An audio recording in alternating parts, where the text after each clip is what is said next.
একটি বিষয় হচ্ছে অন্তর্বর্তীকালীন সরকারের বা কেয়ারটেকার সরকারের আমাদের এখানে যে ধারণা আছে সেই ধারণাটা হচ্ছে 90 দিন বা 3 মাস।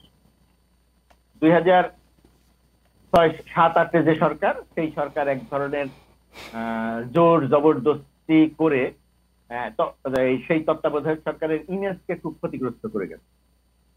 এখন বাংলাদেশে এখন যে সরকারটি গঠিত হয়েছে, ইন্টারিম গভর্নমেন্ট অথবা অন্তর্বর্তীকালীন সরকার, এই সরকারের কোনো প্রভিশন কিন্তু সংবিধানে নাই।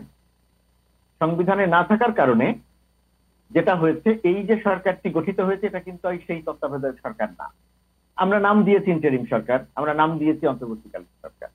এখন প্রশ্ন হচ্ছে এই সরকার, এখানে বলে রাখি যে এর অর্থ এই না যে এই সরকারের বৈধতা নেই।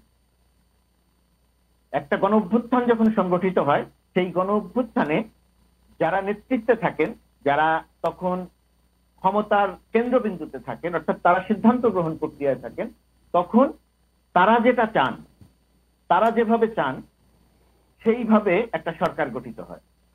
গণ অভ্যুত্থান মানে এক ধরনের নৈরাজ্য, ইতিবাচক অর্থে বলছি আমি, এক ধরনের নৈরাজ্য। সেই নৈরাজ্য থামানোর জন্য গণ অভ্যুত্থানে যখন সংগঠিত হয়, তখন সেই নৈরাজ্য থামানোর জন্য একটা সরকার দরকার হয়, এবং সেই সরকারটি গঠন করা হয় গণ অভ্যুত্থান যারা সংগঠিত করেন তাদের মতো করে, তাদের মনের মতো করে, তাদের ইচ্ছে অনুযায়ী। এটা সংবিধানে না থাকলেও এটা বাস্তবতা। এই বাস্তবতার আলোকে এই সরকার কি গঠিত।